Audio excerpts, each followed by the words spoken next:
Paz e graça, meu querido irmão, minha querida irmã, bem-vindos ao nosso devocional. Eu sou o reverendo Nilson Santos, pastor da Igreja Presbiteriana do Brasil, em Coelho da Rocha, São João de Meriti, Rio de Janeiro.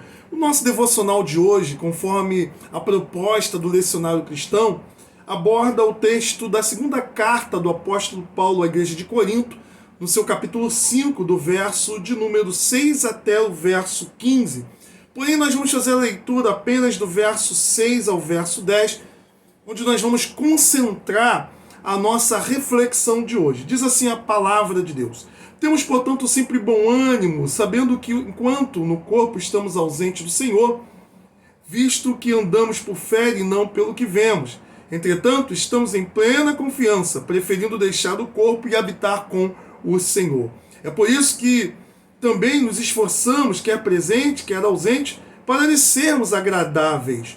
Porque importa que todos nós compareçamos perante o tribunal de Cristo, para que cada um receba segundo o bem ou o mal que tiver feito por meio do corpo.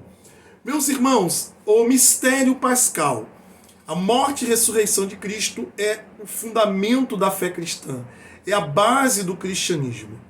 Todos nós estávamos em Adão, ou seja, em Adão nós recebemos por herança o pecado, assim como também a corruptibilidade do corpo que nós temos. Mas Cristo é um novo Adão, e em Jesus Cristo, sendo Ele o cabeça da nova criação, nós recebemos a purificação do nosso pecado, assim como também a promessa da incorruptibilidade desse corpo que passará pela transformação. Portanto, o mistério pascal é a base da fé cristã, pois é no mistério pascal, morte e ressurreição, da nossa união com Cristo, que todas as bênçãos da salvação se desdobram, resultam sendo aplicadas nas nossas vidas. Sendo assim, Paulo mostra a sua fé e a sua confiança nessa verdade. Ele usa, se você ler o texto do verso 1 ao verso 5, ele usa a figura da casa, assim como também a figura da roupa, para falar sobre o corpo. E ele esperava ter o seu corpo transformado.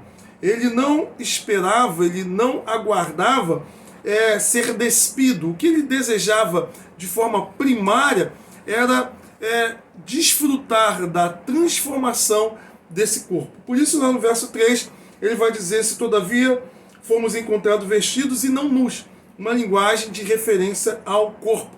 Ele quer experimentar a incorruptibilidade. Esse corpo que hoje nós temos, que o tempo, que as enfermidades maltratam todos os tipos de vaidade, sofrerá a glorificação aqueles que estiverem em Cristo Jesus. E ele manifesta a sua expectativa e esperança.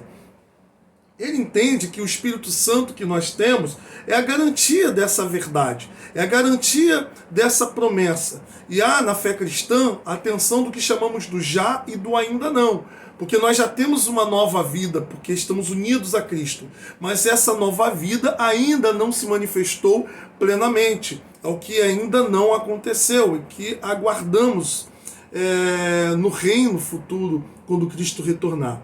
Nesse sentido, Paulo ele entende que estar aqui agora, de alguma forma, é estar ausente no Senhor. Portanto, nós andamos por fé e não pelo que nós vemos. E aí ele mostra a sua segunda vontade. Ora, se Cristo retardar demorar a voltar, eu não vou experimentar essa transformação do meu corpo. Então, o que é preferível? É preferível morrer, partir e estar com Cristo.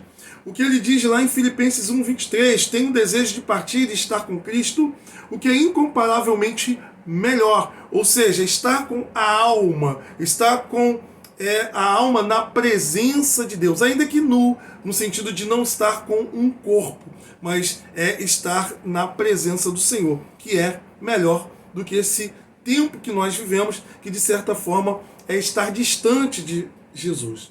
Paulo, então, ele vai nos dizer, lá no verso 9, quer presentes ou quer ausentes, o importante é procurar agradar a Deus. E aí ele vai mostrar uma terceira questão, que é a questão que nós vamos ver lá em Filipenses 1, 24 e 26, que nós precisamos pensar sobre a teologia do Paulo acerca do seu desejo em relação à questão escatológica. Ele vai dizer que permanecer no corpo por causa dos compromissos para servir a igreja é o necessário hoje. É o que está nessa passagem que eu acabei de citar. Então, olha só essa atenção. Paulo, ele deseja experimentar a glorificação do corpo, ou seja, o não se despir, não ficar com a alma na presença do Senhor, mas passar nessa vida do corpo corruptível para um corpo incorruptível. Mas se Cristo retardar, se Cristo demorar, olha, na verdade, é melhor estar com Cristo, porque eu quero estar com o Senhor, é melhor do que estar ausente nessa realidade que nós hoje vivemos. Temos um tabernáculo, temos uma veste, né, que é esse corpo, mas estamos ausentes do Senhor. Mas independente disso, nós precisamos agradá-lo, buscar servi-lo, né, porque nós haveremos de comparecer a um tribunal, é o que está lá no verso 10, para prestar conta o que nós fazemos com esse corpo, nesse corpo, com a nossa vida. Né?